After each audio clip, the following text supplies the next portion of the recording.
नमस्कार दोस्तों, पीआरटी का रिजल्ट जारी हो चुका है और ऐसे में एक नया मामला सामने आ रहा है। सीटें खाली रह गई हैं। जैसे एससी कैटेगरी में 10,000 सीटें हैं, लगभग 7500 के आसपास लड़के पास हुए हैं, लगभग 3100 सीटें खाली हैं। फिर भी जो लोग पास कर चुके हैं, जो पासिंग मार्क्स क्रॉस कर चुके हैं, उनका भी रिजल्ट नहीं बना है, जबकि तमाम सीटें खाली थी। अभी हम शिवनंदन सर के पास हैं और सर जैसा बता रहे थे शुरुआत से ही कि परीक्षा भले ही बीएड का हो रहा है, लेकिन रिजल्ट सिर्फ डीएलएड का होगा। लेकिन तमाम छात्र ऐसा भी कमेंट कर रहे हैं कि कुछ बीएड वालों का भी रिजल्ट हो गया है। तमाम ऐसी चीजें सामने आ रही हैं जिसमें थोड़ा बहुत गड़बड़ी देखने को मिल रहा है। और इस पूरे मुद्दा पर बात करने के लिए हाई कोर्ट के जाने माने अधिवक्ता शिवनंदन सर के साथ हैं। सबसे पहले स्वागत है सर। जी बहुत बहुत शुक्रिया आपका सर। जिस तरह से वैकेंसी का रिजल्ट आ गया है सर, पीआरटी का भी रिजल्ट जारी कर दिया गया है और देखने को मिल रहा है स्टूडेंट भी आ चुके हैं। दिखाइए थोड़ा, स्टूडेंट भी हाई कोर्ट पहुंच चुके हैं सर के पास अपनी फरियाद लेकर। 32% लाना था सर पासिंग मार्क्स, लगभग 39 नंबर होता है पासिंग मार्क्स सर 120 में, इनका है 44। सीटें खाली रह गई हैं, फिर भी फेल हैं, क्यों सर? देखिए, सवाल आप जो इसके मूल रूप से बहुत चीज़ इस रिजल्ट में आपको जल्दबाजी में बहुत ज़्यादा चीज़ गड़बड़ हो रहा है। इसमें छात्रों के भविष्य के बारे में बिल्कुल नहीं सोचा जा रहा है। जो एक बहुत मुश्किल से छात्र जो है सो एग्ज़ाम की तैयारी करते हैं। अब देखिए, बहुत छात्र जो है इसमें बहुत कन्फ्यूजन की स्थिति में शुरुआत से रहा। मैंने कहा था कि एग्ज़ाम को उनको उस टाइम में जो लिए थे वो उस टाइम में एग्ज़ाम लेना ही नहीं चाहिए था। वो इसलिए कि जब जो ऑनरेबल सुप्रीम कोर्ट का जब रिजल्ट मैंने वो जजमेंट दे दिए कि आप 5वीं कक्षा तक के छात्र के लिए केवल जो है सो डीएलएड वाले ही एलिजिबल हैं, तो उनका बीएड वाले को अभी एग्ज़ाम लेने का क्या ज़रूरत था? कितने छात्र पैसा खर्च करके गए। और बहुत सारे ऐसे छात्र थे जो डीएलएड भी थे और बीएड भी थे। तो बीएड वाले जो है सो अपनी क्वालिफिकेशन दिखा दिए कि हम बीएड हैं, तो बीएड होते हुए डीएलएड में उनका रिजल्ट नहीं आया इसमें 5वीं कक्षा तक में, जबकि उनके पास दोनों डिग्रियां थी। उनके कंसर्न को बिल्कुल नहीं समझा गया। तो ये बीपीएससी के द्वारा जो एग्ज़ाम ली गई ना, छात्रों के तमाम बिंदुओं पर पूरा डिस्कशन हुआ ही नहीं। अभी भी अब इस रिजल्ट के बाद देखिए एक और ओलझोल इसमें जो पता चल रहा है, छात्र जो है अब देखिए एक डॉक्यूमेंट्स के साथ बात हो तो ज़्यादा बेहतर है। अच्छा, साक्ष्य के साथ सर। तो वो अभी नोटिफिकेशन में जो आया था उसके मुताबिक छात्र जो अभी एससी एसटी कैटेगरी का जो अभी समस्या मेरे पास रिजल्ट के तुरंत बाद दो छात्र आए। अब इसमें देखिए कि इनको चाहेंगे कि 32% इनको न्यूनतम इनको पासिंग लाना था एससी कैटेगरी के लोगों को।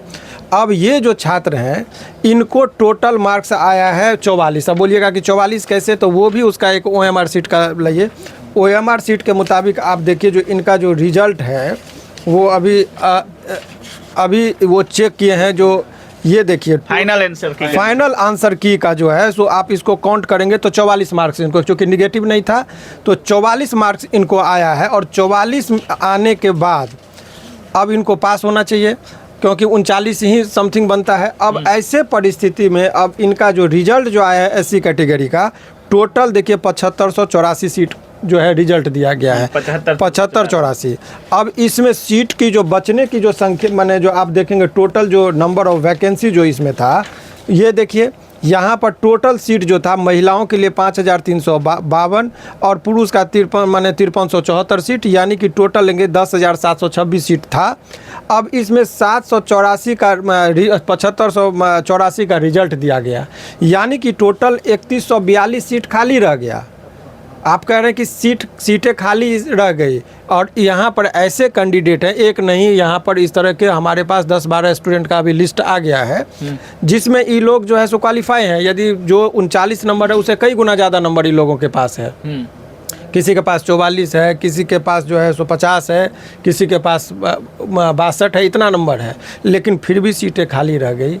तो ये आखिर इनको क्यों नहीं एडजस्ट किया गया? एक तो ये गड़बड़ी इस रिजल्ट में पता चल रहा है। दूसरी बात और अहम बात ये है कि इसमें जो ऐसे भी छात्रों का रिजल्ट आ गया है जो सीटेट नहीं पास किया है, जिसका बीएड में ही डीएलएड में ही फेल कर चुका है, जिसका रिजल्ट पेंडिंग था। तो ऐसे छात्रों का जो डीएलएड ही नहीं तो उसको पास आप कर दिए तो उस सीट कहाँ मर्ज होगा? उसके लिए सेकंड लिस्ट की क्या प्रावधान है। तो ये तमाम तरह का चीज़ जल्दबाजी में रिजल्ट पब्लिश करने के चक्कर में बहुत सारे ऐसे जो छात्र हैं जो पासिंग मार्क्स लाए हुए हैं, जिनको कायदे से देखा जाए तो नौकरी होनी चाहिए, लेकिन उनका रिजल्ट नहीं है। तो ऐसे परिस्थिति में तो इनके पास कोई विकल्प नहीं बचता है, तो वो कोर्ट में आएंगे। लेकिन कोर्ट में आना सामान्यतः जो शिक्षक वगैरह का तैयारी करते हैं वो छात्र आर्थिक रूप से कमज़ोर होते हैं। कोर्ट कचहरी में आने में उनको काफ़ी खर्च होता है, समय की बर्बादी होती है, मानसिक ये होती है, तो उसके लिए जिम्मेदार कौन।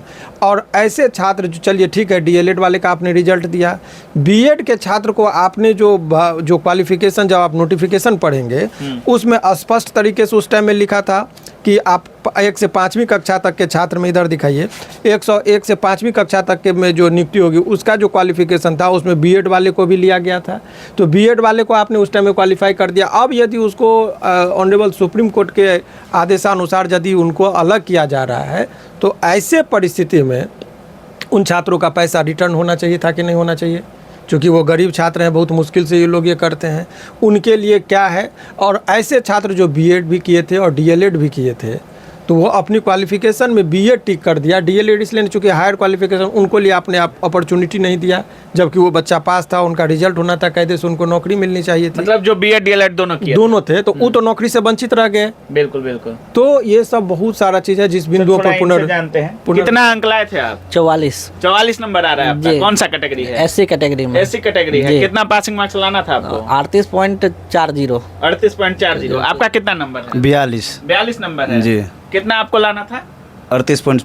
सीटें कितना खाली हैं आपके कैटेगरी में? 3100 सीटें खाली हैं आपके कैटेगरी में। फिर भी रिजल्ट नहीं हुआ मेरा। तो क्या चाहते हैं? सर के पास क्यों आए हैं? क्या हम लोग आए हैं केस करने, पटना हाई कोर्ट में केस करेंगे। अभी सर से मिलने आए हैं और उसमें अभी फाइल करेंगे सर से, इसीलिए केस करिएगा? जी जी। अच्छा। केस करने के लिए आए हैं। मतलब जॉब आप लोगों का होना चाहिए था? जी जी होना चाहिए, क्योंकि मेरा 39 पे पास है, 38 पे पास है, 44 इतना अधिक नंबर होने के बावजूद नहीं हुआ। अगर सीट खाली नहीं रहता तो कोई और बात था। सीट मेरा 3142 खाली है, तो मेरा रिजल्ट क्यों नहीं हुआ? चलिए देखिए, ऐसे सिचुएशन में ऐसे छात्र जो रिजल्ट के बाद नाराज़ हैं और उनको लगता है कि उनका क्लेम जायज़ है, तो उन लोगों को यदि अप्रोच करना हो रहा है तो ये बल्क लेवल पर एक रीट हम लोग फाइल करेंगे। बहुत सारे छात्रों का ये हो रहा है। तो जो छात्रों को लगता है कि उनको रिजल्ट, चूँकि OMR सीट उनको दिया गया था उस, और एक फाइनल आंसर की भी दिया गया था, उससे मिलान कर लीजिए और अपने कैटेगरी में देखिए कि आपको मार्क्स उससे ज़्यादा, और यदि सीटें खाली रह गई तो आपका क्लेम बहुत जेन्युइन बनता है। ऐसे परिस्थिति में जो है सो हम ऐसे लोगों का, तमाम छात्र सर मांग कर रहे हैं कि कट ऑफ जारी होना चाहिए, मेरा कितना अंक आया उसका स्कोर कार्ड जारी होना चाहिए, जो अभी तक जारी नहीं हुआ है सर। वो देखिए जल्दबाजी में सारा चीज़ किया गया है। जल्दबाजी में जो है ना सो सारा इसमें गड़बड़ हो रहा है।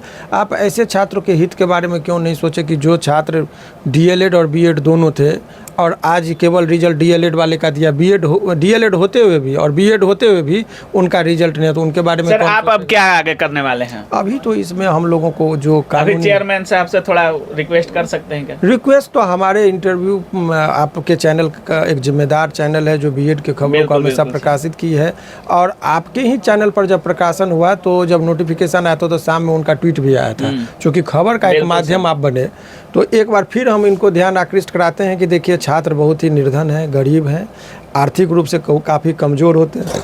ऐसे छात्रों का एक रिजल्ट में यदि गड़बड़ी है और तो आप यदि वैकल्पिक कोर्ट में जाएंगे तो लंबी समय इसमें लगती है, और आर्थिक रूप से भी लोग कमज़ोर हैं तो खर्च भी लोग को नहीं होगा।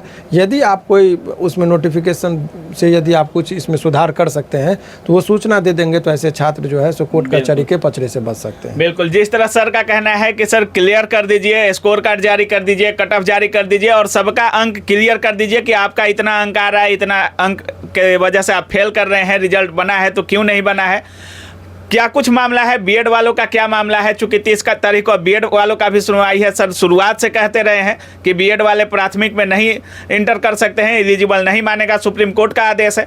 बाकी सुप्रीम कोर्ट में भी अभी मामला चल रहा है और सर साफ साफ कह रहे हैं कि सीटें खाली हैं, पास कर गया है छात्र, पासिंग मार्क्स क्रॉस कर चुका है, फिर भी रिजल्ट क्यों नहीं बना है। तमाम चीज़ें हैं जो गड़बड़ी थोड़ा बहुत देखने को मिल रहा है।